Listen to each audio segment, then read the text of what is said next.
They called me from your school, so you decided you didn't know and changed. Quiet, folks. Where's that scripty girl? Oh, you're ready. Grab me that scripty girl. What is this? Nothing. No, it's not nothing. What is this? It's nothing much. Just leave it alone. Maybe there's a lot of things in this world that I don't get, but I do know that this is not just a tattoo. Daniel, do you know what this is? Hey, why do you always have to bring him into it? You don't see tattoos on Danielle, do you? It's my fucking body, and I can do whatever the fuck I want with it, so fuck off! Cut to an angle that's perfect. And you're it doesn't matter whether you hit this after that or not. All I want to Okay. and I'm on her with you in the foreground. No, I don't want you to change it. I want to show her what's going to happen to you. Okay? Oh yeah. But let me talk to makeup real quick first.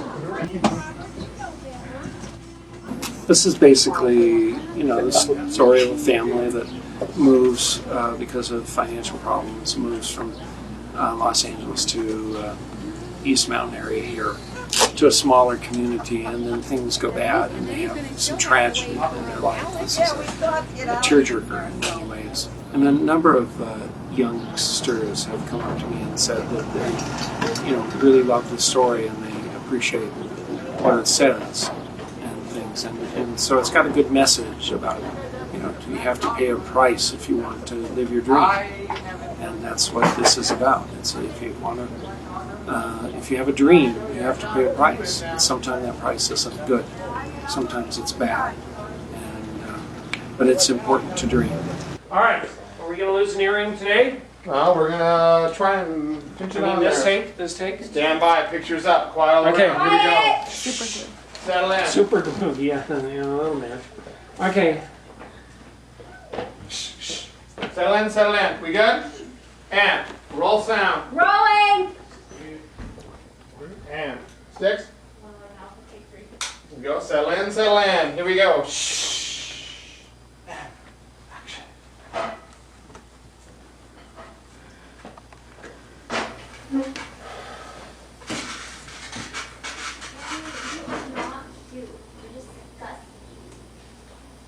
They called me from your school. So you decided you don't need it, right? What is this? Nothing. No, it's not Leave it alone. nothing. It's nothing much. Leave it alone. Maybe lots of things in this world I don't get. But I do know that this is not just a tattoo. Danielle, do you know what that is? Why do you always have to bring him into it, huh? Do you see tattoos from Danielle? It's my fucking body! I can do whatever the fuck I want with it, so fuck off!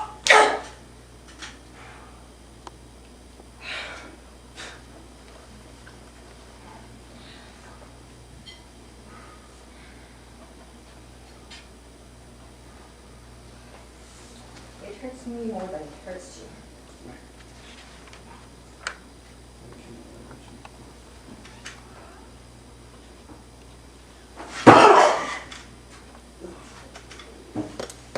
And cut. This is my second feature with director Michael Amundsen. And he's an award winner and he's a good friend of mine. And I usually try and do big stuff or more lucrative stuff.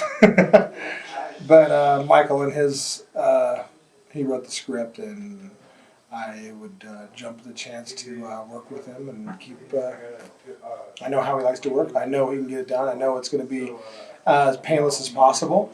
And especially with the combination with the students and working here in New Mexico and the budget and stuff like that, I knew it would take Michael, who I've worked with before, to bring it in. And I came on the project because I have a mutual friend with Michael Amundsen, the director, and my friend turned Michael on to me as a bilingual producer. And so Michael gave me the script, and I fell in love with the script. I've written a few things on my own and that sort of thing, and I know how hard it is to write a good story. And so I really like this story because it was well thought out. It wasn't just people doing things. There's an emotional story going underneath. There's a lot of pain. There's a mother trying to keep a family together. There are things ripping it apart. There's, life and all these different things. And so people make some bad decisions and there's consequences and how things work out. So I love that. I love a story that engages me, that makes me think, and also at the same time it makes me feel. I think that's really important to have in a movie. There's a fair chunk of people here who are bilingual. The DP's also from Mexico City, but stationed out of Albuquerque now. And Billy Gonzalez, the producer, is bilingual, and the costumers, Brenda, Dorothy, they're all bilingual. Rosalia, the casting director, most of my actors are bilingual. Oh, you're going too? Yeah, I'm done for the day. Yeah.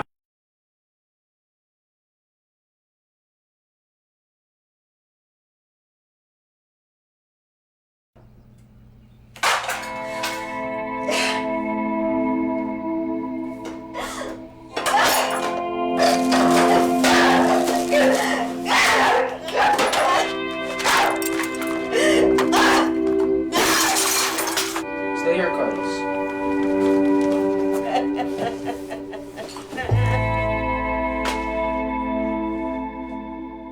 Well, she's an immigrant, but her kids are from here, so she's like part and part, like half and half. She has a great face. I mean, it's just so expressive, and it looks like it's been through a lot of life, and yet it's warm and loving, and it's a great face, and just a beautiful face. And she has sensitivity to the part because she has a great heart and a warmness, and she's just really good at what she does. She's an excellent actress. Training, lots of training. She's a strong woman, and but even though she has that power, that confidence and whatever, she's very vulnerable. 18 Echo, take 4. Stepping out and action. What's up her ass today, huh? What's up my ass? Get in there now before I put my foot up your ass. We didn't have like a lot of time to work before start the shooting, but we have been like very close. It was like easy to just make a click, like all the family together. And well, Manny, the oldest guy, and my kids, he's from Mexico as well. Y es muy medio, se tiene que ser cortado y luego, entonces, pero bueno, también no me quejo, sí me gusta. Excuse me, ladies, but how old are you? We're as old as you want us to be. I like your friend. I like her. What's your name? Lauren. I'll see you later, Lauren. We've been shooting already for 2 weeks here, and it's a lot of fun. It's a lot of action, a lot of kissing, I gotta say, which it's great. And yeah, it's been a great experience. Manny also has a lot of training, although he's considerably younger. He's a trained actor. I have more talent than most of those losers on that team, man. But how are they supposed to know that if you never go to practice? It's a waste of time. He's got a lot of spontaneous charisma, and he can be very intense. And so it's a story about a family that, you know, is trying to make it. It's, you know, the American dream, you know, to have a you know, a space, a life. And it's tough, you know, it's tough for foreigners. So the good thing about this film is that it teaches you that every action you make in life, it does have, you know, a reaction. Every you know, a cause has an effect. What's wrong, Mika? Do you know a Mr. Ruger? No! No!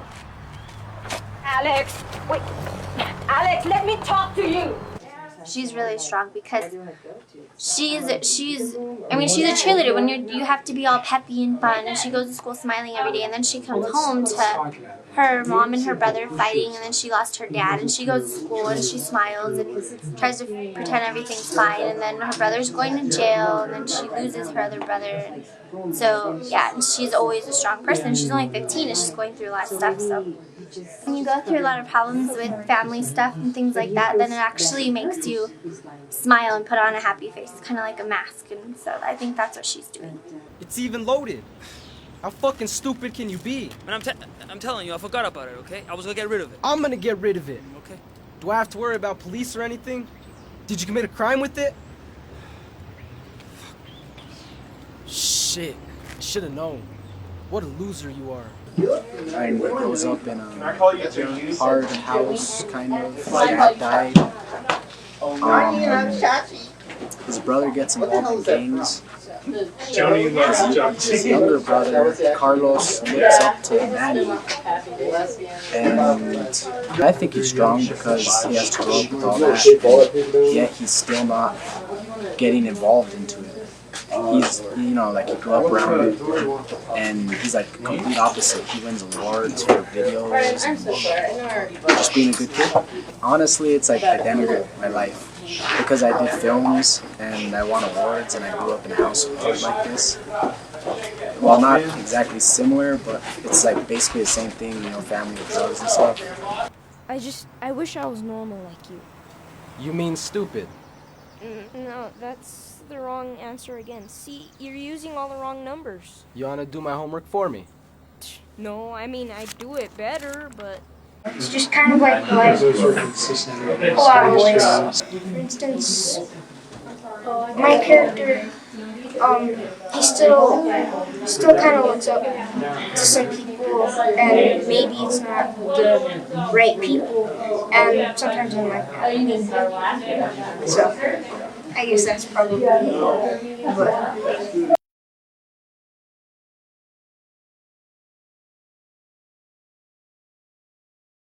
and I play Nancy Ruger, Mrs. Ruger, and Laura is having an affair with my husband, Daryl. And I confront her in the restaurant scene, and my life is falling apart as I meet her in my own eyes.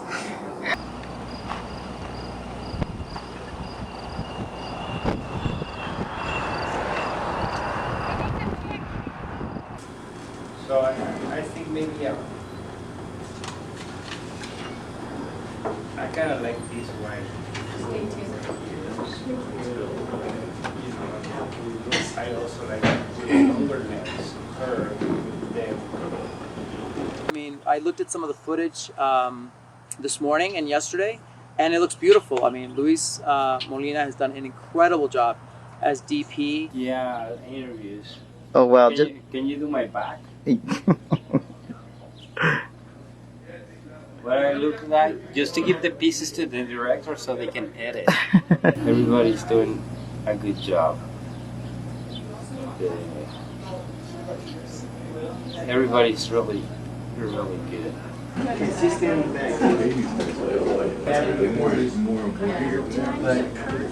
No, because she's good.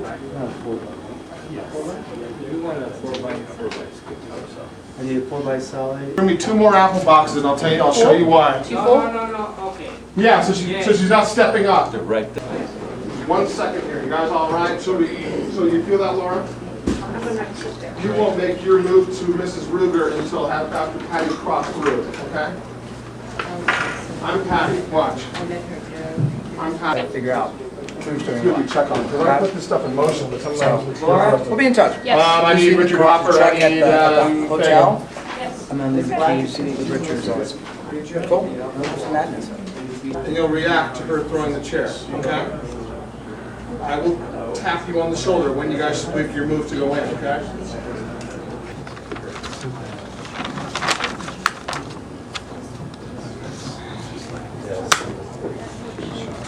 Here we go, stand by. You guys are all in love. Stand by, and roll sound, roll sound. What's your name again?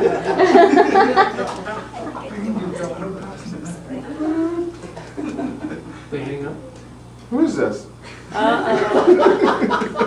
sure it's on silent. I learned it off when I was doing that. Why are you in stations with my daughter? 149, take 3. Stepping out, stand by, and background, and action.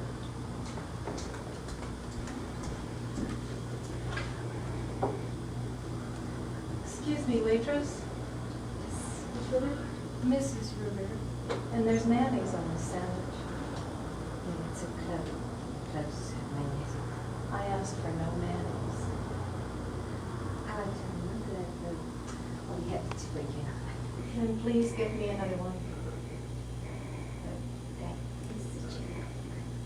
I'm certainly not going to drink it now that you had your filthy lips on.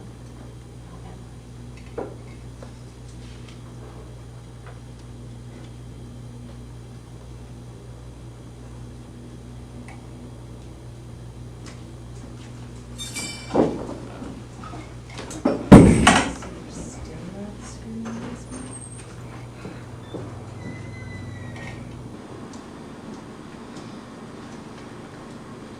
And cut. That was excellent.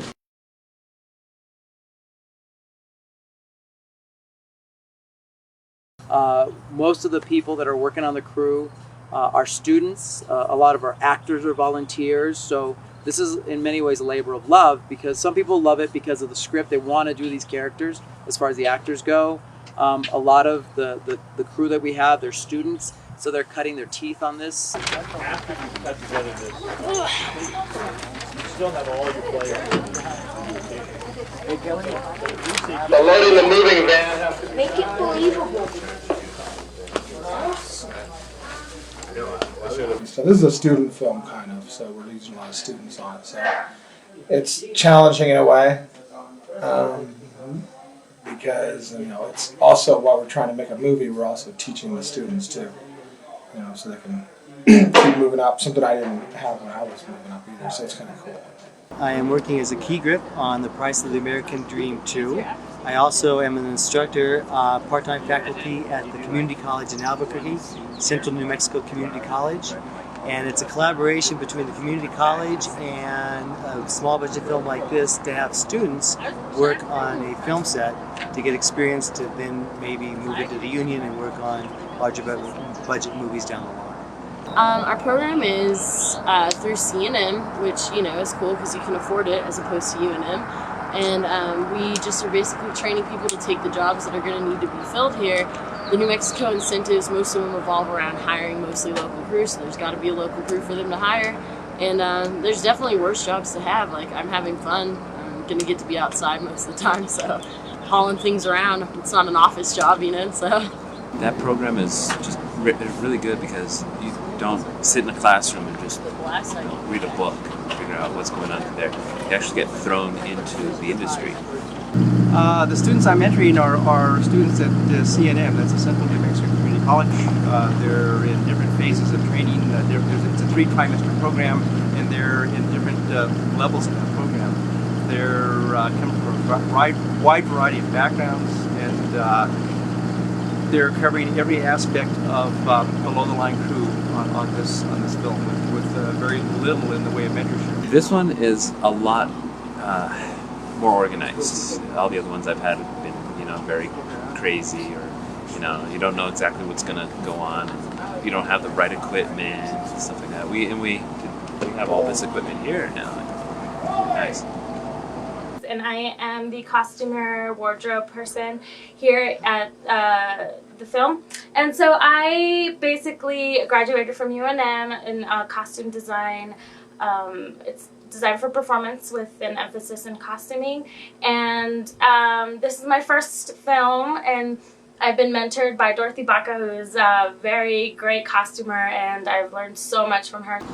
The crew has been great, production has been great, talent has been really easy to work with, so overall it's been a really positive experience. A few glitches, of course, are things out of our control, which are acts of God, such as weather. Place we were standing, or last place we were shooting, I got to sit on the roof with this huge light hanging off the edge. Like, it was this crazy sail rig. It was pretty cool. And the lightning. Yeah, it was the rain and lightning. They got us off just in time, just when it started getting really crazy. But I mean, this has been the bulk of my experience, like I said, and it's going to look really good on a resume.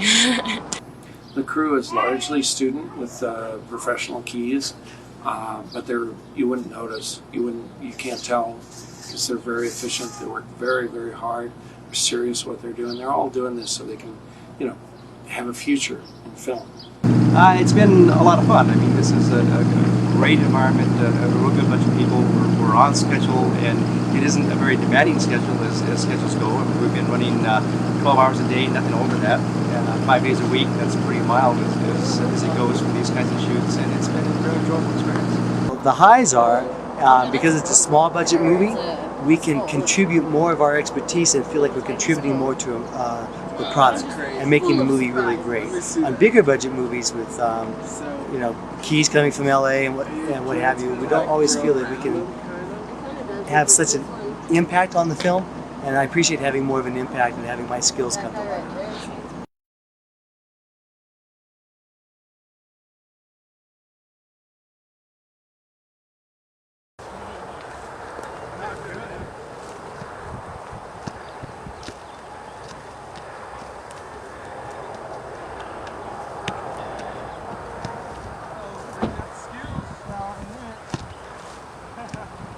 Having serious discussions about making movies, and so anyway, which ranks right up there with saving the world. Yes, it's important. It's important for humanity. Right now, today we're shooting the party scene. It's crazy today because we're expecting like a really major storm to come through. Last Friday, we had a major storm come through, and it was insane. Well, we had some fake hair, and so I was going to put the fake hair on his chin just to give him a little goatee, and I was putting it on, and it's fake, and it's like super straight, and it's really ugly hair, and so I'm like, I had human hair, but I didn't know where it was, and I couldn't find it, and we were all discombobulated, and I guess I forgot it at home, so I went behind my head, and I just snipped a little bit of my hair. So now through the whole entire shoot, I'm going to have to use my own hair, and so I'll probably be bald by the end of the month. Doctors and stuff like that. This is the first time you actually be bringing the movie together. Obviously, it's all right for me to be kind of jovial.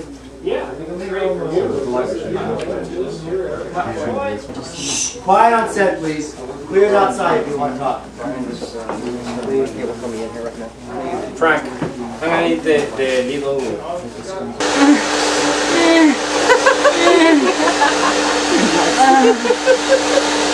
I'm excited by just touching my arm. How was the love scene?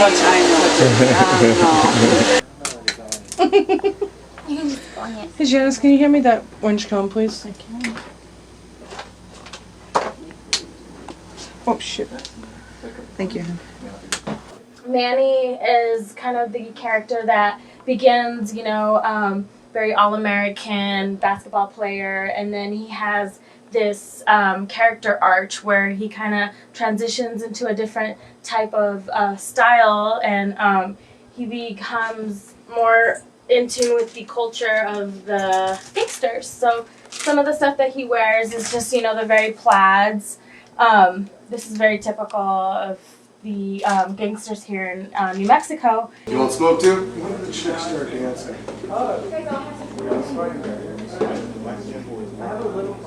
You know what?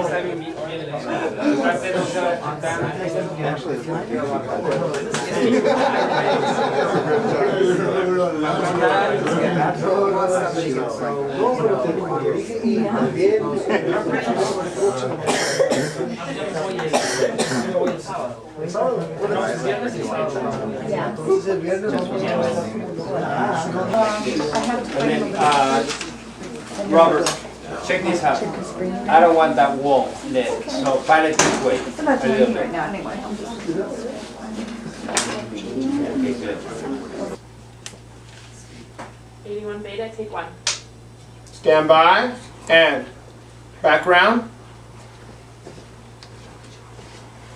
Come on, man. You're a pussy. What's up, Issa? Just chilling. What's up, Issa? Just kicking it. What's going on? Hey guys, this is Manny. He's cool. Hey, man. What's up, Manny? You're from LA. Yeah, hell yeah, man. They do it right then. We're like LA Righteous 505, man. And I was playing Nellie today. Nellie and Manny have a relationship, and it ended in a sex scene. And Luis, who plays Manny, was incredible, sweet guy. We got to know each other before, so it wasn't so difficult to work with. Very, very repetitive, but a lot of fun. I've never done a sex scene before, so it was very interesting. Close set, so not that many people, but just the few that were there made it even more so interesting. We're not supposed to walk in until after. No, Aaron, don't waste your time. Where's a good corner to stick you in, Alex? Because that's where you're at. You're just kind of hanging out. And that's where we confront her. Yeah, you confront her in the corner. And she's like dancing, because I remember the scene. She's like dancing. I gotta be like that.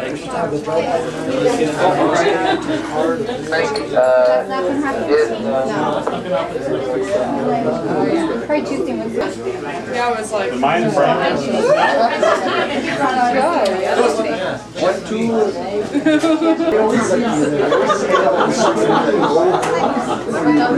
Pictures up. Let's do it. Yeah, definitely show up. All right, let's do it. Sound speed.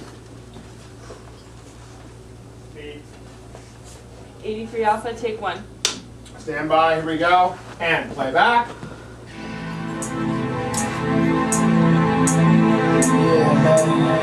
I dream someday having it all, man. I'm saying everything a man could wish for in his life.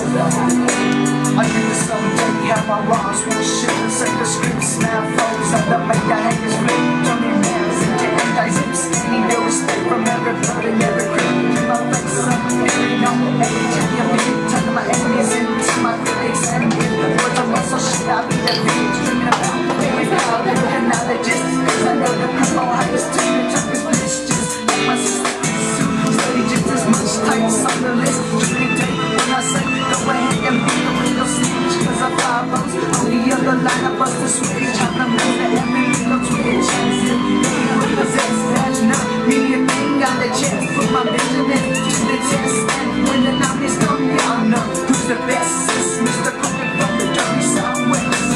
I wanna run my own mob like alcohol. With dynamite syndrome from my wrist to my dog. My name up in the sky. It's the phone aka Mr. Alcohol. I want it all. Wanna run my own mob like alcohol. With dynamite syndrome from my wrist to my dog. My name up in the sky. It's the phone aka Mr. Alcohol. I want it all. Wanna run my own mob like alcohol. With dynamite syndrome.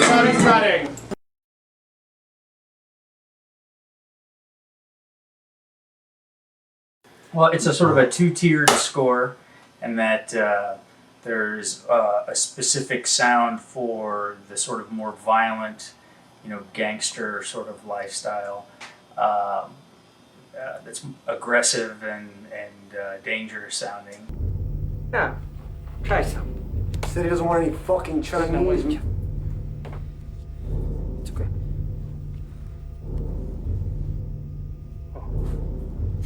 Go.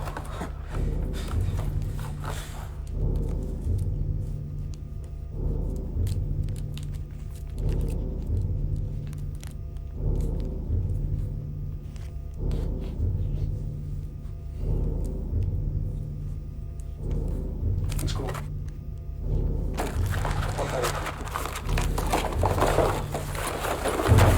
Now you guys can tell us where JC is. You ain't leaving here with shit, because I don't sell to faggots I don't know. Motherfucker, we already gave you the money, let us go. Blow me, Pancho. Motherfucker!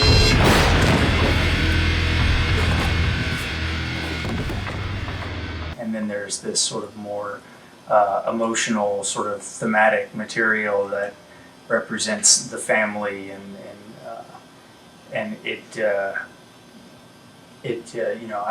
I go through different variations of it based on the sort of emotional context of the scene, and it develops, of course, over the course of the film. So.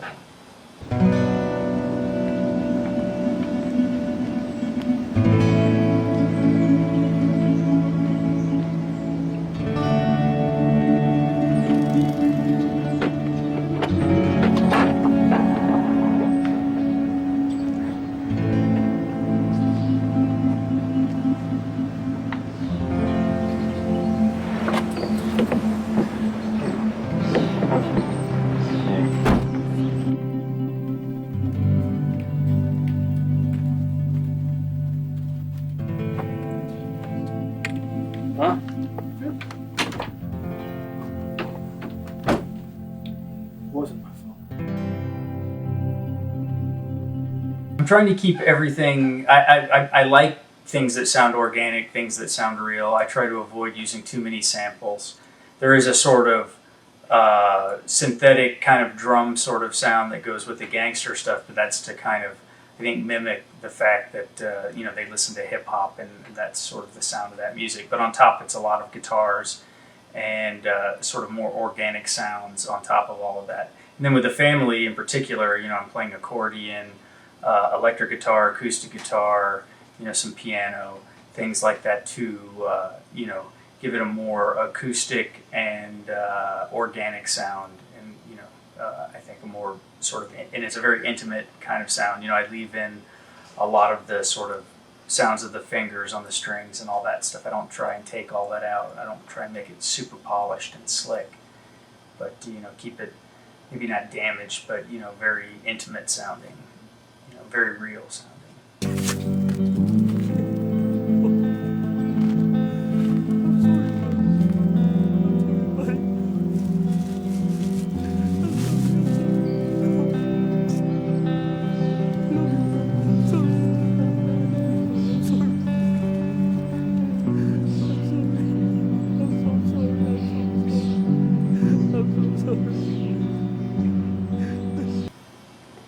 I didn't want to make it sound specifically, you know, like Latin music. You know, I wanted to give it just a sort of, you know, overall general emotional sound, and not so much adhere to, you know, the ethnic. I mean, the quality of the film. I mean, that's all in there. You don't really need to tell people with the music that is part of the movie. You know. That, you know, but I mean, there are definite nods to that culture in the music.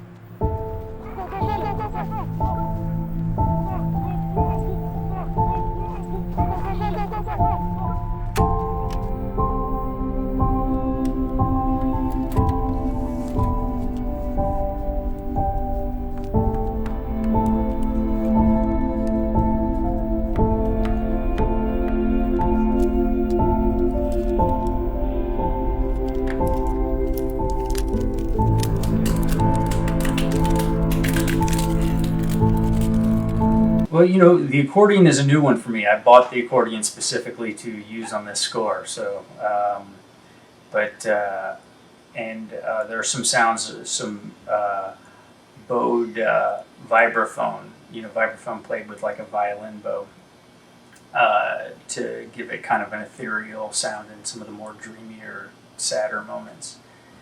So there's a couple of sort of unusual sounds, but then again, you know, in keeping with the sort of simplicity of the scores, I tried to use a lot of instruments that we're sort of familiar with. You know, a lot of guitars, a lot of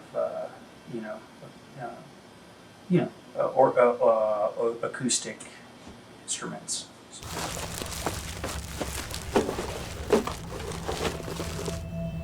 when you can bring me that little hook of yours, eh? What do you think, man?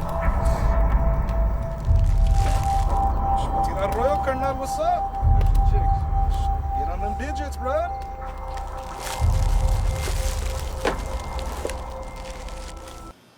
Well, it's low budget. I'm playing just about everything myself, and my brother is playing some guitar. He's a fantastic guitar player, Kevin. And you know, there is, but you know, I feel like I've been given quite a bit of latitude as far as, you know, creatively on the score, so that's been real nice.